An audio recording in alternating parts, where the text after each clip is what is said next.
Empire.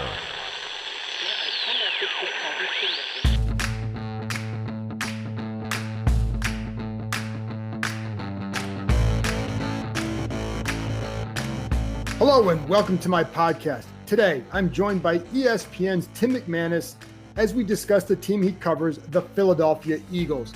They clearly are viewed as the worst team in the division. How about that when you look back a year ago?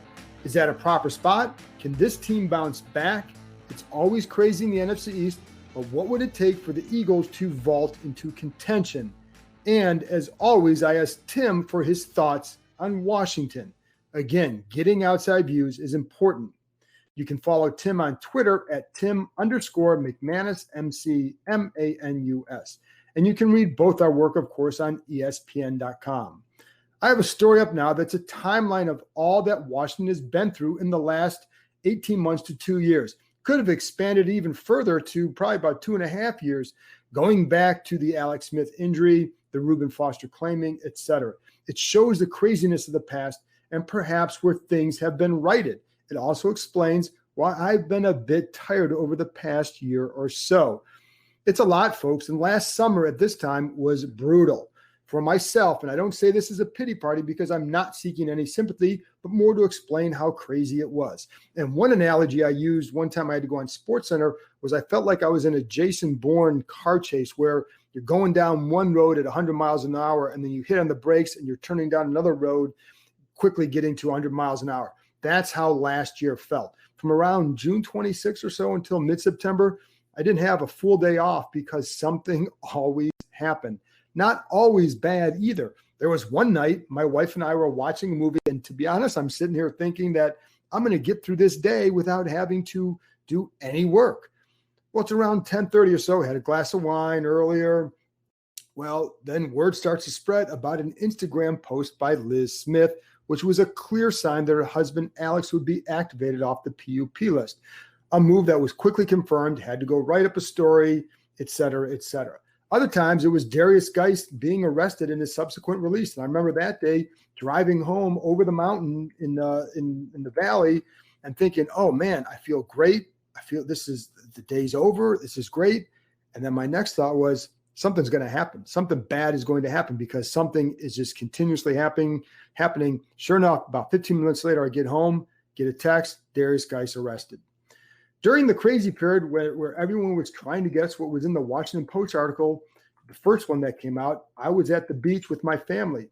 They went to the beach. I stayed on the balcony making one call after another. I spent the entire day out there, had a nice view of the bay, not what I was hoping for, but it wasn't just to find out what was in the story, to gather information so I could react and to know more of what was truly going on, because there were so many rumors and false rumors being floated about. And I had a lot of people calling me, other coaches calling me, just kind of crazy. It was not an ideal way to spend time in Ocean City. I will say that. Heck, I did a SportsCenter hit from Assateague Island with a bathing suit on and a sports coat. Fortunately, after that one, I was able to go to the beach and had a nice rest of the day. But that's what the job entailed last summer. And again, not asking for sympathy because there are other days that aren't that crazy. Everybody has crazy days on their jobs. And so those were just mine. I have a brother who's an attorney. He has crazy months. So this is what you do. And I worked on many stories that I enjoyed because they caused me to expand my reach into areas I'd never gone. Trademark law, culture building while talking to high-ranking CEOs or culture experts. So many different stories that there were there to work on. Not all the stories, of course, were going to be positive, but they were stories that were I had to really kind of stretch as a reporter a little bit and do some things. And so that part, it was a challenge, and I always enjoy a challenge. It was not a summer anybody hopes to repeat, yourselves included.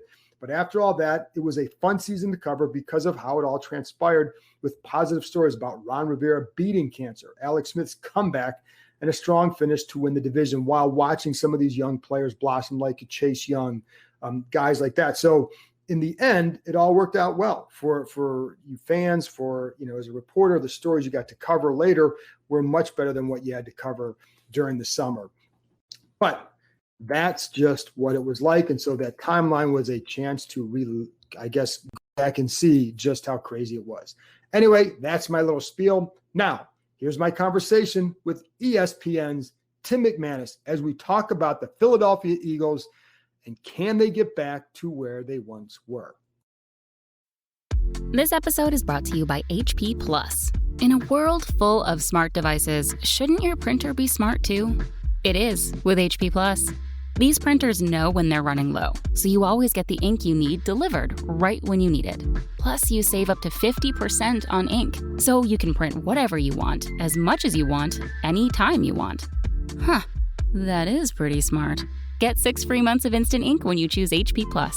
Conditions apply. Visit hp.com/smart for details. Let's talk about Underdog Fantasy. Underdog Fantasy is the best and easiest place to play fantasy football for big cash prizes. On Underdog Fantasy, you just draft. No need to worry about waivers, lineups, or injuries. Underdog handles it all for you. Go to UnderdogFantasy.com or download the app, draft a season-long best ball team, and that's it. No in-season management. They're going to give you $25 when you sign up so you can take a free shot at a $1 million grand prize in their fantasy football tournament. That's right. You can get a free $25 in bonus cash on Underdog Fantasy if you use the code KEIM, K-E-I-M, when you make your first deposit. I love Underdog because it's just so easy to use. The mobile app is slick. The website is user-friendly. So do what I've been doing. Go to UnderdogFantasy.com, join a league, draft a team, and that's it. You're good for the season. Remember, go to UnderdogFantasy.com, the App Store, or the Google Play Store, sign up with the code KEIM, K-E-I-M, and get a free $25 in bonus cash. Well, Tim, a year ago around this time, one of us was covering what seemed to be a chaotic franchise. And I think it still seems that way from the outside, but it's not me this time. It seems like it's you. Is it as chaotic as what it appeared to be? What was this offseason like, and where are they at? Where are the Eagles at right now? I guess everybody gets their turn, John, right? There you go. Covering these chaotic franchises. Yeah, for sure. This last season was totally chaotic. I mean, forget the fact that it was just an extraordinary year given what was going on in the world, but then add what the internal dynamics were like and the way things just kind of totally melted down for the Eagles. I mean, Doug Peterson was never really getting the type of authority that you would think that a Super Bowl winning head coach would get. For a while, that was all okay. You had the owner and Jeffrey Lurie and general manager Howie Roseman very involved and a lot of decision-making and the ins and outs of the football operation. And that was kind of good for Peterson for a while because he's not a guy that really, that honestly, he needs some help in certain areas. Like he's not like an around-the-clock, 24-hour-a-day coach like some of these guys are. And so he needed a little assist here and there. And it all worked really well in 2017 in particular when they won the Super Bowl. All the things were kind of bouncing off of one another pretty well.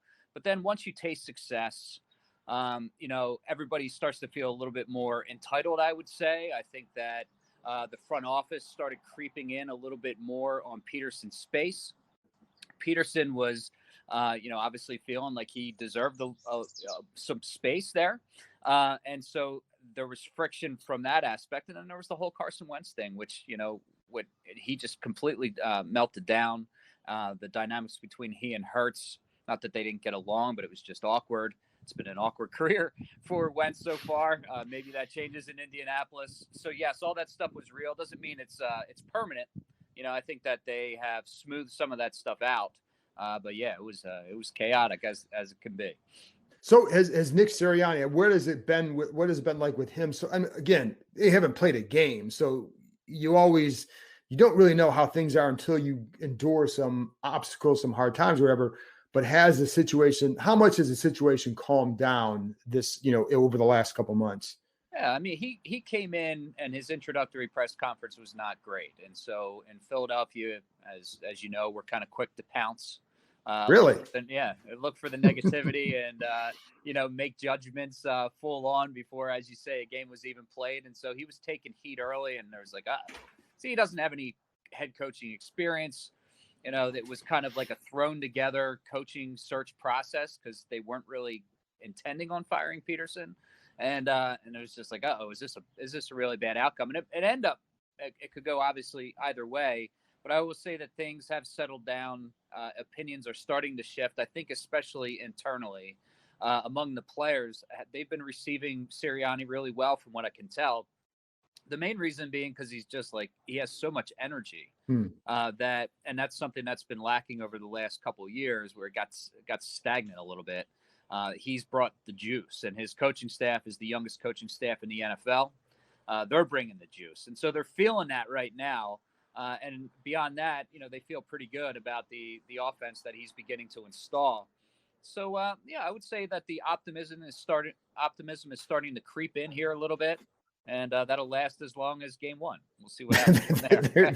There you go. How is Jalen Hurts? What kind of offseason? I guess more so the spring workouts and all that. What did you see from him? Yeah, so it was limited what they did. And so the Eagles not only didn't have a mini camp after talking with their veteran players, they agreed that the OTAs, they wouldn't be able to throw and drills 7-on-7 and 11-on-11. So it was all individual stuff. So it was hard to glean exactly, what kind of strides that he's made. So you have to go off a lot of what the coaches and players are saying. One thing is clear is that, he has the type of personality that players gravitate towards. I mean, that was, so much so last year that it was kind of a problem for Wentz, right? I mean, right. He was in the same locker room with them and people are like, man, I really like this Hurts guy. He just has a way of kind of rallying guys behind him. And I think that's been true from the veterans down to the rookies. They talk really well of him. And I think the coaches are happy with the way that he's been, taking in the new scheme so far.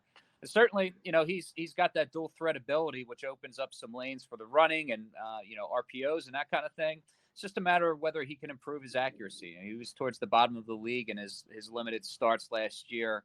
And that'll really be the key. I mean, if he can figure that part out and start hitting guys at a better rate, then this offense has a chance to be pretty good, I think. Do you hear much from him, whether you're talking to people inside or outside the organization, about their confidence level that he could become that guy? It's mixed. The opinions were mixed on him coming in right. from guys inside the building. There were some people who weren't all that high on him, and others, most notably the owner and Jeffrey Lurie, who wanted him. And Lurie influenced that pick. That's what my reporting says. I'm familiar with that kind of a situation. Yeah. It's very interesting the way that Lurie's involvement has crept up more and more and become more and more public. And he is definitely, he sways the needle in that organization. There's no question about it. And he liked Hurts. And so they made the Hurts thing happen. Kind of blew up in their face, but with the whole Wentz thing. But now here he is getting a chance to prove himself. But I do think it's mixed. There's some guys who are high on him internally who think that he can be that guy. And certainly, I mean, they made the move to trade Wentz. And so part of that was at least a part reflection of their confidence in Hurts. But there's others that are a little bit more skeptical. So but certainly the way that they're behaving suggests that they're not tied to him long term, because they've accrued 3 first-round picks for next year. And they're just sitting there waiting. Like, if Hurts doesn't go well, they're going to end up either trading for a veteran quarterback with those 3 first-rounders, or they're going to move up and get somebody. And so he's very much like on the clock already, even though it's his second year and he only has 4 starts. See, and I thought getting those picks for next year may have been the best thing they did this offseason. I think that's, in terms of long-term planning. Yes. Roseman is good at that. He's good at accruing assets. And yeah, I mean, they're set up pretty well to kind of control next year's draft. And it does also make sense. Like this past year, the draft is a crapshoot in a lot of ways. It always is, but even more so because of the circumstances. Right. Guys opting out, some guys not playing full seasons, all that sort of stuff. And so yeah, I think that was pretty smart, and it'll look a lot smarter once we get closer to April and recognize what kind of position they're in. Right. And I think because that's something I thought Washington would have done more of, is getting more picks for next year, because they don't know who their guy is going to be in 2022 either. Really, they can't, they maybe somebody emerges, but right now you can't say for sure who's that guy next year at this time. That's why I like what the Eagles did. I think the Giants got some of that too. So, Devontae Smith, the guy they took this year, what kind of impact do you feel he can have? I think he can be, almost Justin Jefferson-like. I think that's the ceiling in his first year.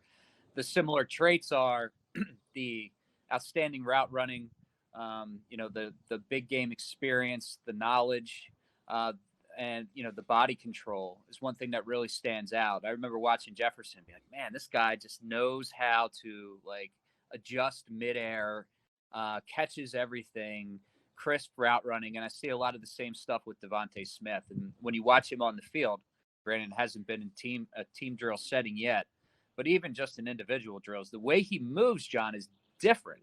I like watching him play. Yeah, I haven't seen a guy move like that since I don't know when. Really? In a Philadelphia uniform. Yeah, it's he just has this smoothness about him where it just looks totally effortless.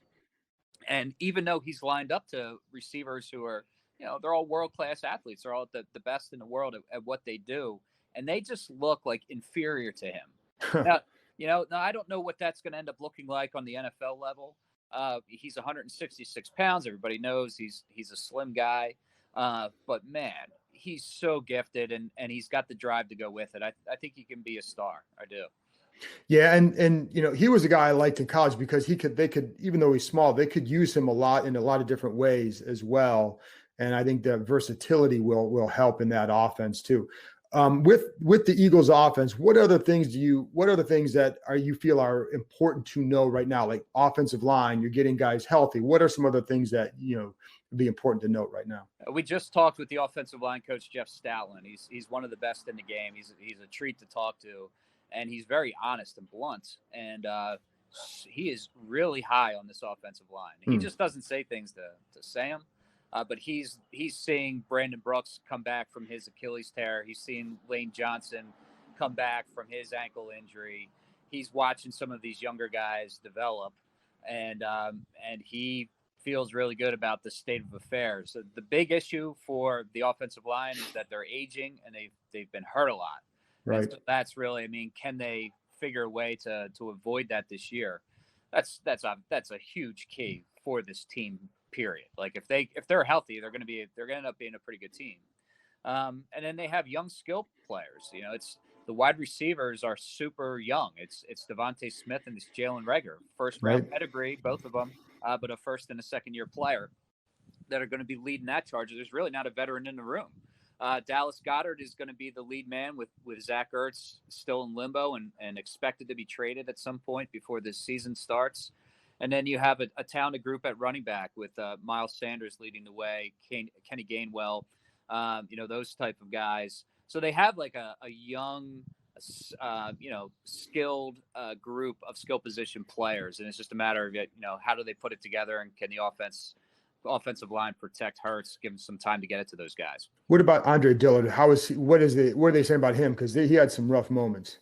Yeah, well, we Zoomed with him pretty recently, and he came across as a totally different person. Yeah, he was having confidence issues early. He was listening to social media too much, getting in his head, and then he cleaned some of that stuff up, and he comes across just like a guy that's ready to try to seize the opportunity. But he's competing with Jordan Mailata, the other left tackle out of Australia, who did pretty well when he got an opportunity to start this past season. So those two, it's like a legit competition for that starting left tackle spot that'll play out through the summer. Defensively, that defensive line aging, but still seems to be really good. Obviously, they added Ryan Kerrigan. What do you think about this defense? Because that had been kind of the anchor of this franchise for a while. Yeah, and now it's more of a question mark. I think that's fair. They do have some good things going for it. Anthony Harris got signed this offseason. I like him. He's a playmaker, and I think that's really going to be their MO. Just kind of listening to their new defensive coordinator, Jonathan Gannon. He's going to emphasize getting turnovers more than Jim Schwartz did. Schwartz, it was cared about him, but not really, and not as much some DCs out there. Gannon is really going to emphasize that. So I think they're going to be taking some risks, and there's a couple of good pieces in that secondary between Harris and Darius Slay. And along the defensive front, I mean, I think you nailed it. An aging group. Brandon Graham is north of 30. Fletcher Cox is getting up there. Ryan Kerrigan, I think, is a nice add, but he's obviously in the twilight of his career. But I still think that they have enough to generate a pretty good pass rush this season. And I know, obviously, this team opted not to re-sign Kerrigan, and I know there's some people who only think he may have made an impact for 10 plays a game. Like, that was his limit. What did you hear from people up there, or how much did you hear from people up there about what they feel like they're getting in Kerrigan?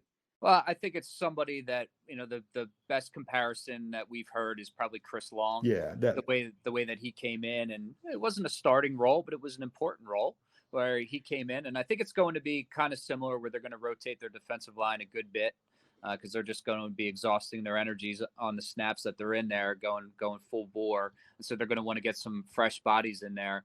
And the Eagles already have their starters. I mean, Brandon Graham and Derek Barnett are their projected starters at defensive end.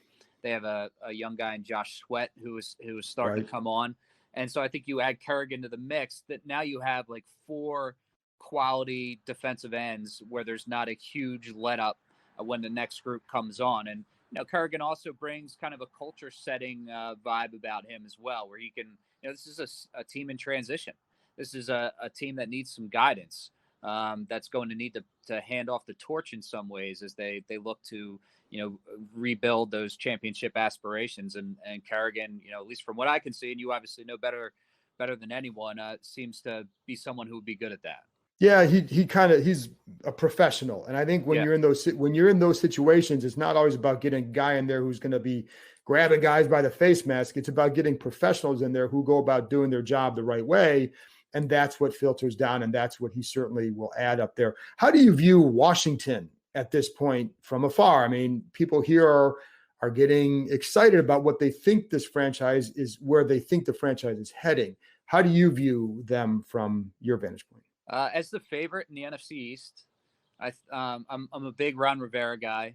And so, we started this conversation about how the tables kind of turned in terms of the dysfunction. And I think Rivera, at least from afar, is a big part of that. When you have somebody as capable as him that steps in and kind of resets the way things are done, I mean, he's got the experience under Reed. I mean, it has that kind of feel about it to me. That's really where it starts. And then he believes philosophically, I'm building on the inside out, that. And certainly the talent, especially on the defensive front, is just overwhelming. It's guys are so good. So once you have that going for you, then the other stuff seems to fall in place. And now at quarterback, you got a seasoned vet who you pretty much know what you're going to get with some good skill position players. So I like them. I mean, I don't think they're like knocking on the Super Bowl door, but I certainly like them as favorites in the division right now.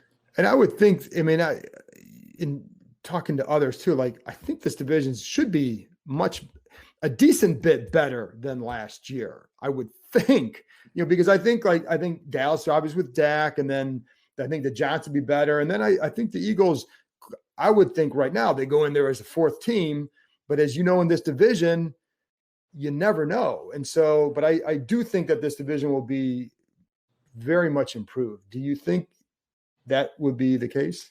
I think so. I mean, I don't know that they're going to. I don't look at the Super Bowl, right? I think compared to I don't think we're going to see a 7-9 team or 7-10 or 8-9 team win it. I think it will be, maybe a couple of teams with winning records, which is a big improvement. Yeah. I could see a couple 10, 11 win teams. Yeah. And yes, and one thing that I've learned about this game and reaction to it is that we're always reacting to the season prior. Right. And that's where we always have our heads. So the Eagles win the Super Bowl. The next season, what are the predictions? It's 14 wins all around, right? They only win 4 this past year. Everybody thinks they're going to be absolutely horrible. Right. And, somewhere in between usually lies the truth. And I think that, injuries really hit this division hard last year. And so, I expect a bounce back, not a major one, but a bounce back from the NFC East. Yeah, and I'm with you. Like when I say a lot of improvement, it's just because I don't think you're going to have the question of will a team get to 500, or you know what I mean? I think we'll be at a point where it's like, okay, I can see a 10-win team, 10-7, maybe 11-6 if everything goes right. And maybe you get I think you'll get 2 teams with winning records, but that right now, to me, that classifies as big or major improvement. So yeah, you know what? This division doesn't have much clarity at quarterback, though, does it? No. I mean, outside of Dak, no. Does any team really know what their future is at this point? That's not a great place to be. It's not. And I think because Daniel Jones, you look at him and there are some things alike, but I've never been a huge fan. But they added so much around him. What will that do? And then with Washington, with Fitzpatrick, I'm with you. I think he's an improvement. For how long? Can he do it for 17 games? We don't know. There are still questions about a guy who's been around for a long time, and Jalen and his situation. And shoot, even Dak is coming back from an injury, but he's at least the guy who say, okay, that's the one guy you think you know how it will go as long as he's healthy. So yeah, but I think hopefully it's just a little bit more interesting. Although I will say, last year was because of how bad it was, so bad it became good because it was so bad. So, it got us on SportsCenter a little bit, but that's right. Right. So there you go. Keep it interesting. That's the main thing for us, right? There you go. Tim, thanks a lot, man. Appreciate the insight. All right, brother. Have a good summer. You too. This episode is brought to you by the NBA. Witness mind-bending competition on the biggest stage between the best players in the world, a place where legends are made. It's impossible jumps that seem to freeze in midair, and spectacular steals that you didn't see coming. It's that one play that lasts seconds that you will talk about for the rest of your life. And let's face it, it's the unpredictability of it all, never knowing when the next big moment will happen. Huge wins and crushed dreams. It's the drama of it all. You just can't make this stuff up. That's the NBA. That's game. The NBA playoffs are happening right now. Don't miss all the action. This episode is brought to you by Philips One by Sonicare. One up your brushing with Philips One. This one is the ideal one for those who are still using an old-school manual toothbrush. To all those people, it's time to take your brushing one level up. The solution is a simple one. It's the perfect timing one. It's the long-lasting battery-powered or USB rechargeable one. That comes in multiple colors to match you one. The one with a subscription that delivers new brush heads for just $5. Your teeth deserve this one. Philips One by Sonicare. One up your brushing. Learn more at philips.com/one. That's PHILIPS.com/ONE.